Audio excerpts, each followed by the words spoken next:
حضرت عبداللہ بن عمر رضی اللہ تعالیٰ عنہما سے روایت ہے کہ رسول اللہ صلی اللہ علیہ وآلہ وسلم نے فرمایا، جس نے کسی مقدمے میں ظالم کی مدد کی وہ ہمیشہ اللہ کی ناراضگی کا مستحق رہتا ہے حتیٰ کہ اس گناہ سے باز آ جائے۔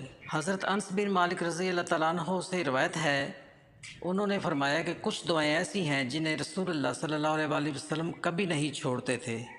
آپ فرمایا کرتے تھے، اے اللہ، میں فکر، غم، عجز، سستی، بخل، بزدلی اور لوگوں کے غلبے سے تیری پناہ میں آتا ہوں۔ ام المومنین حضرت عائشہ رضی اللہ تعالیٰ عنہا سے روایت ہے کہ رسول اللہ صلی اللہ علیہ وآلہ وسلم نے فرمایا، تم میں سے جب کوئی کھانا کھانے لگے تو چاہیے کہ اللہ تعالیٰ کا نام ذکر کرے۔ اگر شروع میں بھول جائے تو چاہیے کہ یوں کہے، بسم اللہ اولو آخرو، اللہ کے نام سے اس کھانے کے شروع میں اور آخر میں بھی۔ حضرت عبداللہ رضی اللہ تعالیٰ عنہ سے مروی ہے کہ ایک رات ہلکی سی بارش ہوئی، سخت اندھیرا تھا، ہم انتظار میں تھے کہ رسول اللہ صلی اللہ علیہ وآلہ وسلم تشریف لائیں اور نماز پڑھائیں۔ پھر رسول اللہ صلی اللہ علیہ وآلہ وسلم نماز کے لیے تشریف لائے اور مجھے فرمایا، پڑھ۔ میں نے کہا، کیا پڑھوں؟ آپ نے فرمایا، سورہ قل هو اللہ احد اور معوذ 3 صبح و شام 3 دفعہ پڑھا کر، تجھے ہر مصیبت میں کفایت کریں گی۔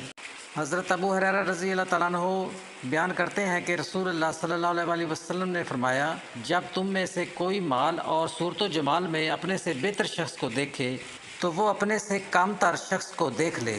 اور مسلم کی روایت میں فرمایا، دینوی امور میں اپنے سے کم تر شخص کو دیکھو اور اپنے سے بہتر شخص کو نہ دیکھو، کیونکہ یہ زیادہ لائق ہے کہ تم اللہ کی ان نعمتوں کو حقیر نہ جانو جو اس نے تم پر انعام کی ہیں۔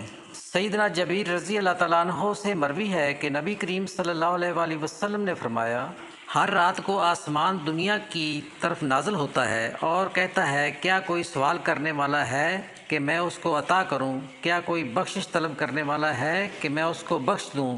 یہاں تک کہ فجر طلوع ہو جاتی ہے۔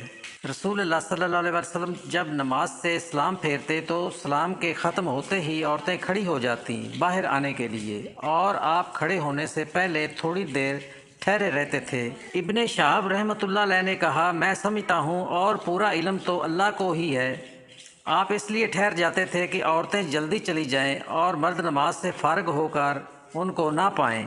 رسول اللہ صلی اللہ علیہ وآلہ وسلم نے فرمایا، اگر لوگ جان لیں جو ثواب نماز کے لیے جلد آنے میں ہے تو ایک دوسرے سے آگے بڑھیں، اور عشاء اور صبح کی نماز کے ثواب کو جان لیں تو اس کے لیے ضرور آئیں، خواہ سروں کے بال آنا پڑے، اور اگر پہلی صف کے ثواب کو جان لیں تو اس کے لیے قرعہ اندازی کریں۔